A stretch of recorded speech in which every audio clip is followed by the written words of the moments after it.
Huwag mong mamasamain kapag itinatama ka ng Panginoon upang ituwid ang iyong pag-uugali, sapagkat itinutuwid ng Panginoon ang ugali ng kanyang mga minamahal, katulad ng ginagawa ng isang ama sa kanyang anak na kinalulugdan.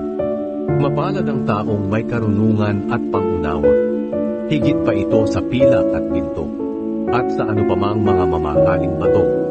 Walang anumang bagay ang maaaring ipantay dito.